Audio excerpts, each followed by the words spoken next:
Okay, this is the demo that I went to there was a week-long thing that you go to, and it was on natural edge bowls. You know, I've done some of those, but I haven't done any of them in years. Mostly the reason I took the course was that my wife wanted to take a course there too, and she wanted hers on tapestry, and that week, this was the only other choice I had, so it was not exactly a choice I would have necessarily made, but it still worked out all right. We're glad you did. Anyway, so it started off the week we made like 4 or 5 different kinds of bowls. They started off, since the course is mainly geared to people that don't have a lot of knowledge about turning. Because anybody can show up and take it. So there's people that were there from beginners up through, well, I was probably the one that had done the most turning there. But anyway, we started with just a single, we just made a bowl, not a natural edge, just on so you know how to do it, how to turn it, how to use the tools and things like that. And then we did a regular, well, I guess me. Bag of stuff here.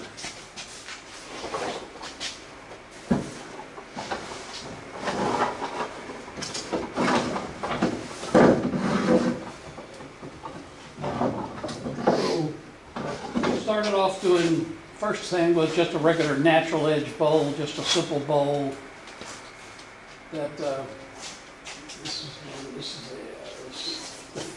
then the first day, and then after that we did one of these square edge ones, which is what I'm going to show you today.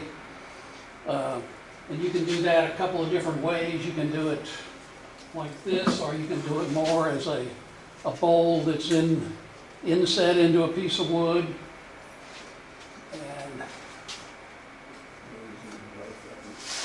And then the last day they did these, which are, it's essentially the same thing, except instead of using, you took a log and you cut it on a bias, you cut it on an angle and did it so that this is mostly kind of a curiosity. In fact, most of the ones that he made, he put it down and they wouldn't sit. They would fall over. This one happens to sit. These are a couple of ones that I made there. So that's the kind of stuff that they did. Now, because you're doing natural edge bowls, and you're starting, the first thing we did every morning was go out and chainsaw a bunch of logs up. So you start with green wood, so you don't end up with one of these that you take home from what you started with, because they're green. So what you started with was each day you would start with your log, and I'll show you, and we'd go through and you would make it halfway through. So you would end up with a bowl in that general shape, but it would you would leave it probably about, because of the size of the log we're using, about 3/4 of an inch thick all over. And then we would paint it up with wax, with a sealer, and then you took those home with you, and they need to sit in a paper bag for like 6 months before you can do anything else with them. Well, then what the instructor did was he brought then ones that he had made, which are these, which were half turned. He made them back in January and February, and so by the time we got them, they were nice and dry. And so then in the afternoon, you would take one of his dry ones and finish it all the way, and you'd end up with a piece like this that you could take home then that was finished. So I have these that I took home that I made, and I still have like half a dozen other ones that are half turned that I've got to wait till they dry up enough to turn those in 6 months or so. It's like a paper bag from a grocery store, you just stick it in Just there? in a brown paper bag. Roll it up and just set it off in the corner? Set it up. The paper bag is just to slow down the drying. You put shavings in? Mine, I take the shavings and put it in there to help slow the process. Some of people do, some don't. They didn't seem to. It also makes it a lot of fungus in there with it if you put in the wet shave. If it's too wet, it Dry can. shavings. I mean, one of the instructors was there, he said he'd left his for like 3 months, and after that he would take them out and just put them on the shelf and start measuring them, you know, weighing them every month, or every week or so, until they turned out to a common standard weight, and then you'd know they're dry enough and you could go ahead and turn them. So the 6 months is not a fixed term, it's somewhere, it's 3 to 6 months. It's going to take a good while though, if you do it naturally. So if we take our log, this one's just a regular log, and then cut in half. And so if you take that, and you have to find the center of it here, or approximately the center.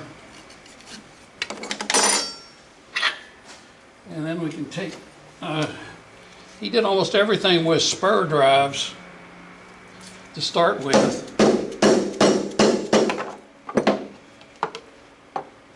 We would put this on, put this in here.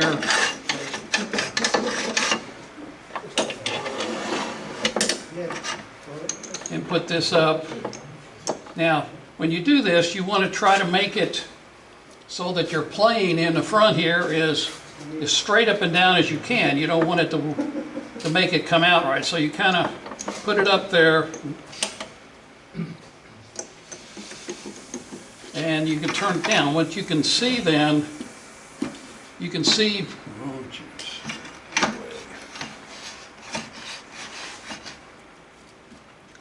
If you put your stand up here, if you look at, you can see how close you came by seeing, you put your finger on it, see how close it comes. You might take it off and back it out and make it, try it again, get it, so that it's never going to be perfect because this isn't flat to begin with anyway. So you get it approximately flat, and you just keep it pushed up tightly on here, and then you're going to turn this around and make sure it doesn't hit. That's the first thing you want to do, is make sure that it doesn't hit anything.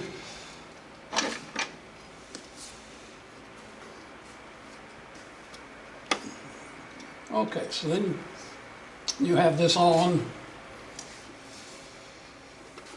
and then the thing is, you turn it on, but you don't stand behind it when you turn it on, because things happen. We had that last year at the Florida Woodturning Symposium.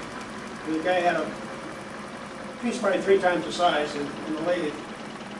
Unfortunately, the demonstrator before him spun at a high speed. He didn't check the speed. That thing launched up and over. And it didn't hit anybody. It took out some equipment. But John was there. Okay. We saw it. It was a moment. Okay, so this is fairly out of balance, so it's kind of shaking this little lathe around a lot.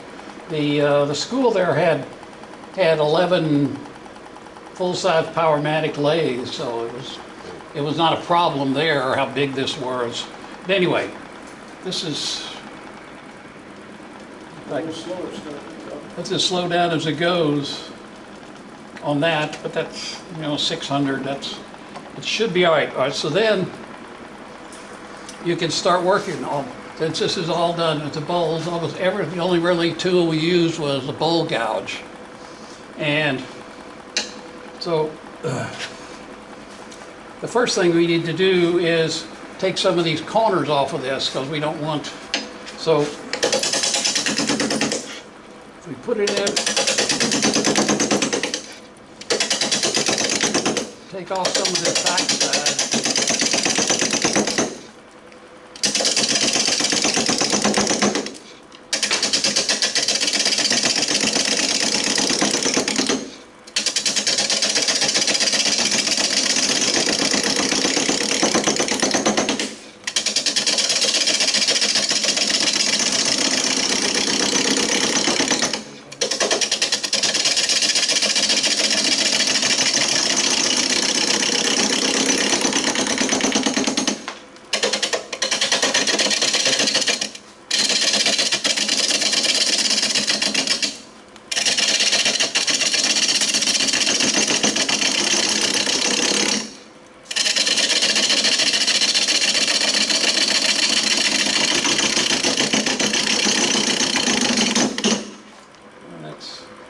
balancing a little better now.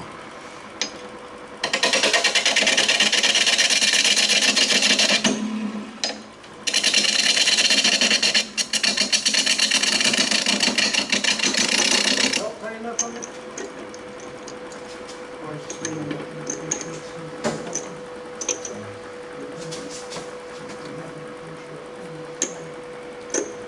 So, mostly all you're doing now is taking off some of those corners, getting out toward the edge.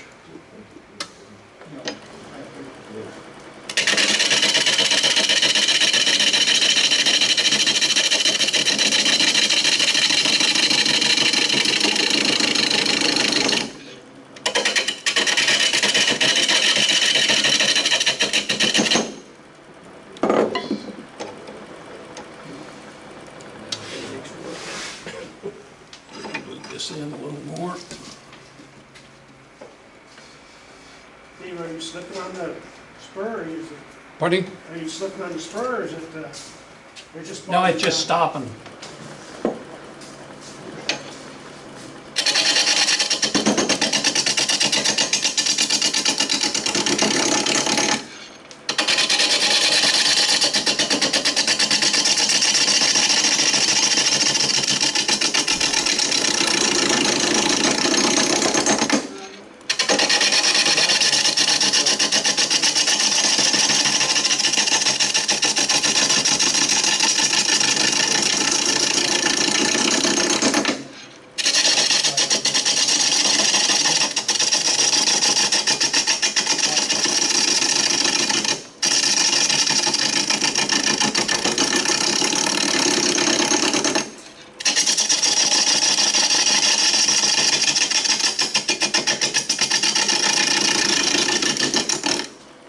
Okay, so now we've got it, most of those edges gone out of it.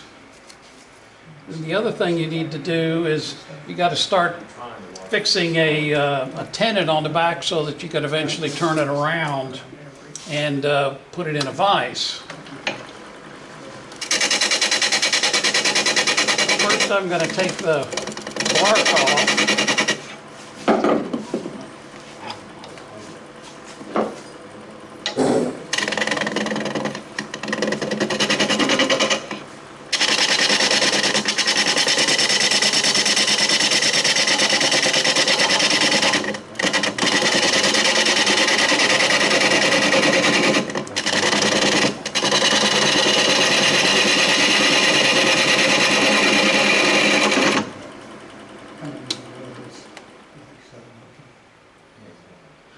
So now I'm trying to get down to where I have most of the bark off of it and you're down to actually solid wood.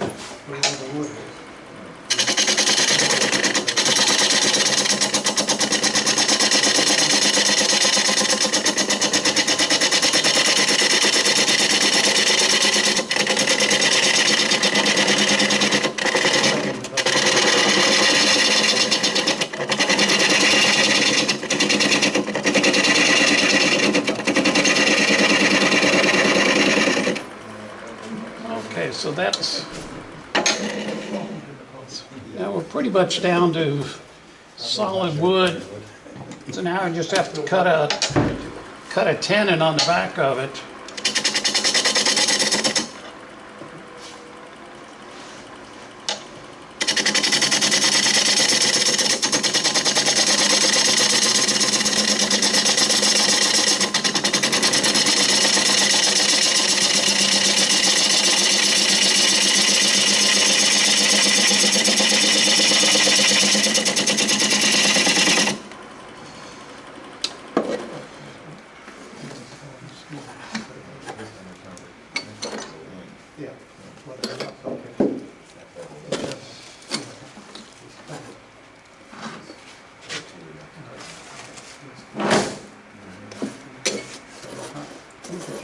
Well, here's one thing I've learned that they had there that I'd never seen before. When you're cutting this tenon, well, how big do you cut it? I always just had a pair of calipers and I would measure it. Well, they had one of these at each one of the stations, which is then fixed so that it's the smallest amount your chuck will be and the largest amount it'll be. So if you put this on here, if it fits over the biggest one, if as long as it's smaller than that, but not big, not smaller than this little one, then it'll fit in your chuck. And so you can do that rather simply without having to do much. So that's just about thick enough. I just need to make it a little wider.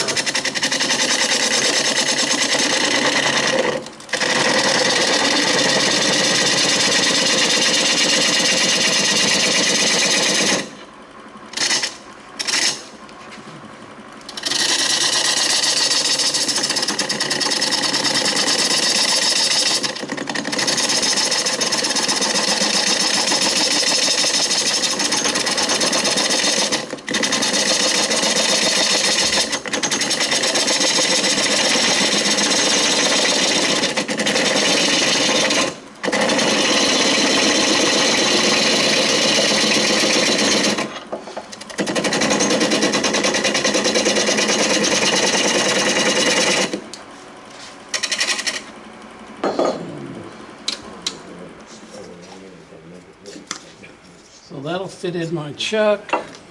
All I need to do is make a little bit of a dovetail in it.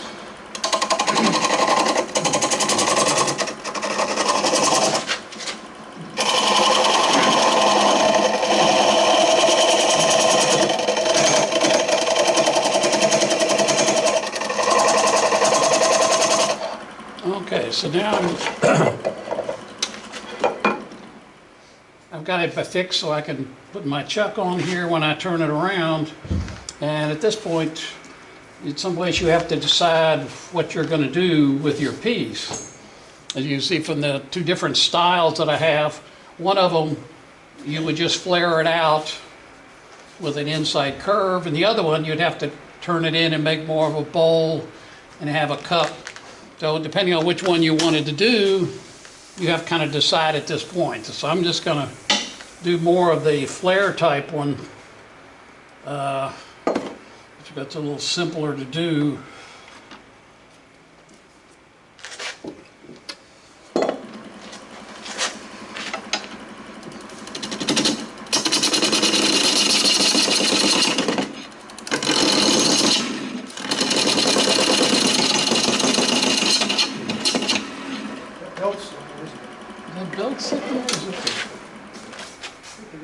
No, it's the spur. What is it?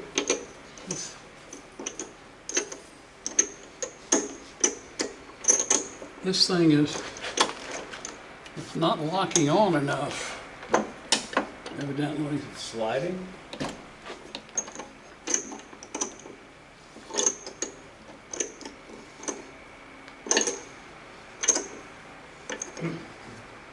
Which is always one of the problems with, I never liked spur chucks because they do spin, especially in green wood. The green wood's so soft, it's hard to get a good purchase in it. I almost always use face plates if I'm doing it because face plates don't spin.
almost up to the lip of our piece.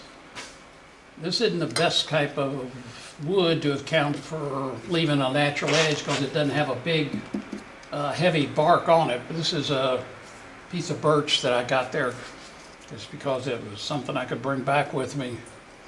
But let's see if we can take it now and turn it around.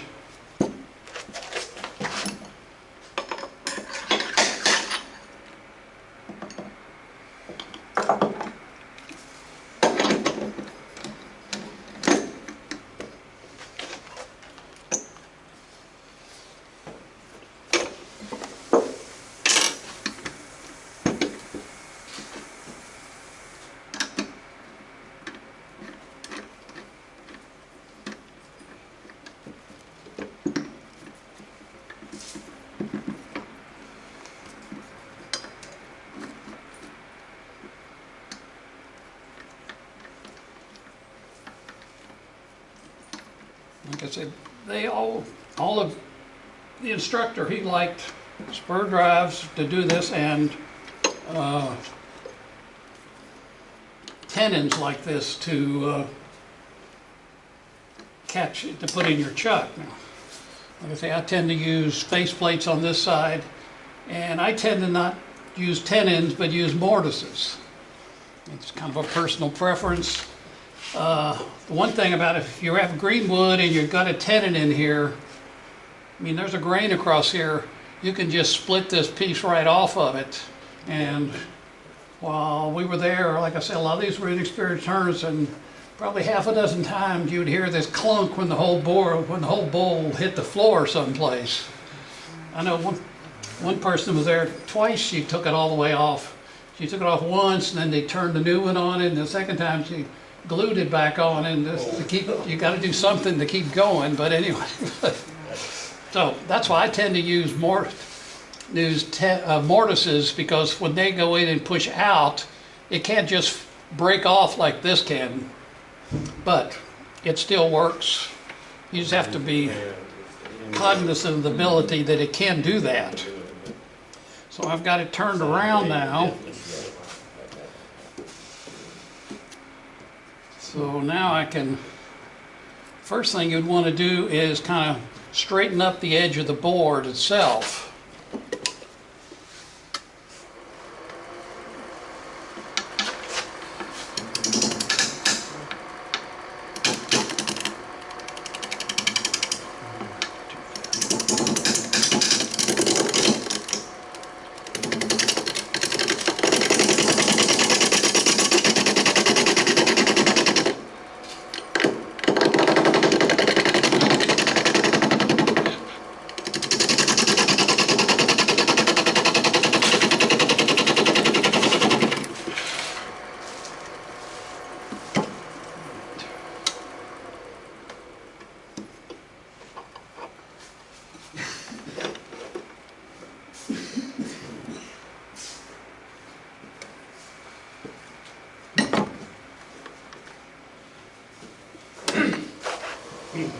That's one of the things when you're turning these things that have these protrusions sticking out where you don't have just a solid piece of wood, I was always kind of leery of how do you start in on that end, where do you know where the piece is, because you can't really see it.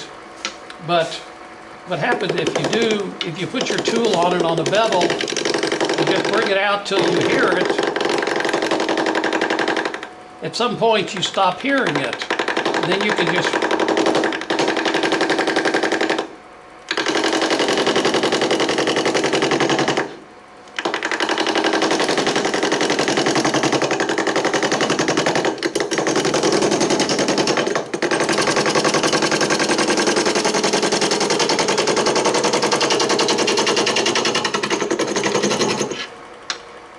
if you keep bringing it back out.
working on getting it flat. It's not perfectly flat yet, but it's getting there. You can see this corner over here is still not, Do you ever use your tailstock to stabilize it just to get it from coming up? I do a lot of times. But, because that's one of the ways you can stop it from coming all the way out is to put your tailstock up and Yeah. press it on so that it can't jump off as easily. But this thing has a lot of, seems like it's awfully loose. It doesn't have a lot of tension on the motor or Is there a something. way to tension that belt up? Huh? It looks like your belt's slipping. The belt seems to be slipping. Is Should the be, actual tension or in Should be position? in front, there's a lever on the motor. Well, that's the, You push it down. it's hitting Oh, the, it's hitting the table. It needs to be lifted up a little bit, that's what. That's the problem. It won't go down with enough tension That on should it. Come down below the. Yeah, you need to. We got them on the right gears, you know what I mean? It's not shifting. Pardon? Was it 2-speed, 3-speed? Well, it's 3, but you could change it, but that won't change the tension on it. Well, the motor can't drop down to where it's supposed to be. Yeah, you can hear it Tension. clunking on the table. You should use it. You gotta shim What I'm it. saying is that the belt lined up with the other shoe, the shoe there, right? So that's why it's skipping.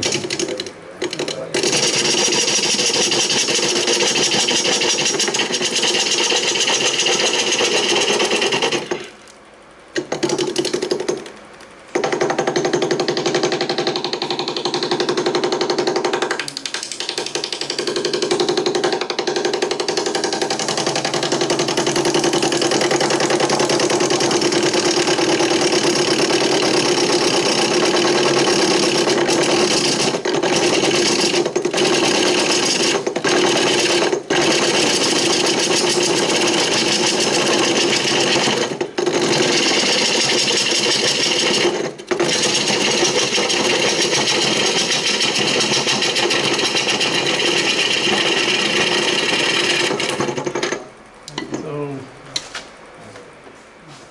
with that skipping, it's gonna, What That's- about turning up the speed? let's,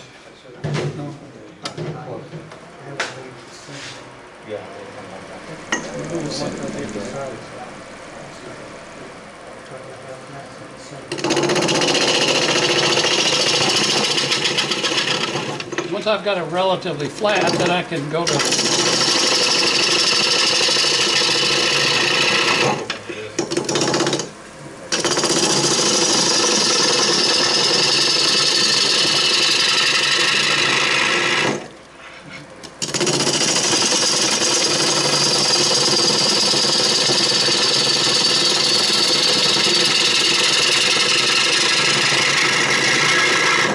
David, you want to put these up under it to bring it up a little bit? it's not bolted down? I don't know what happened. Oh, it's not bolted down. I thought it was bolted down. No, it ain't bolted down. Or put it on this end's the one that counts. You got it.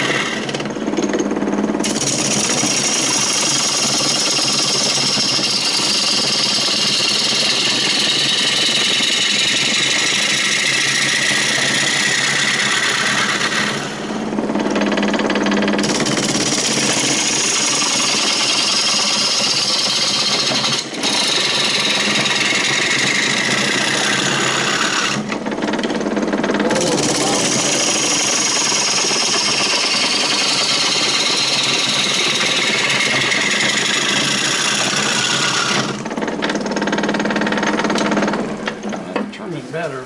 Is it still seated Yeah, your completely? roll in the is tenon? wobbling. Pardon me? Is the tenon completely seated now, or did it move? No, it didn't move. Does it need to be retightened? I can't tighten it anymore, but it's, it's in good shape. So now, I've got it out, see, on this side, I'm putting out close to where the edge of the bark is, and so I maybe don't want to cut it any deeper. But now you want to talk about how thick you want to cut it, because you want to leave that bowl about 3/4 of an inch thick.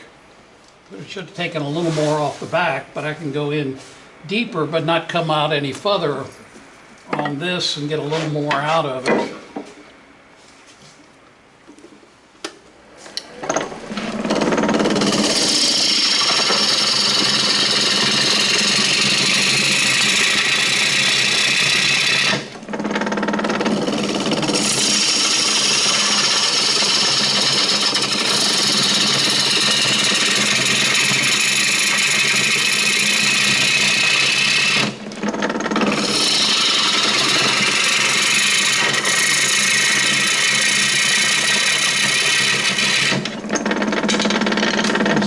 See how green this wood is? See the water that is spraying up here, it's spraying on me too. But this is basically what you're doing. You want to get it down to your about 3/4 inch thickness. You could go a little lower. Now the big point in saving the bark on these things is CA glue. I mean, we used, I should have done it usually on the back. As soon as you finish the back side, you would have put it on the back side, and then when you finish your front, you put it on the front side. So we ended up with, used a lot of this CA glue.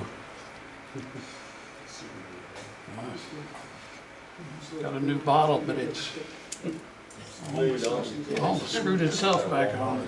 So what we did was, you ran it up here and just soaked the bark in it.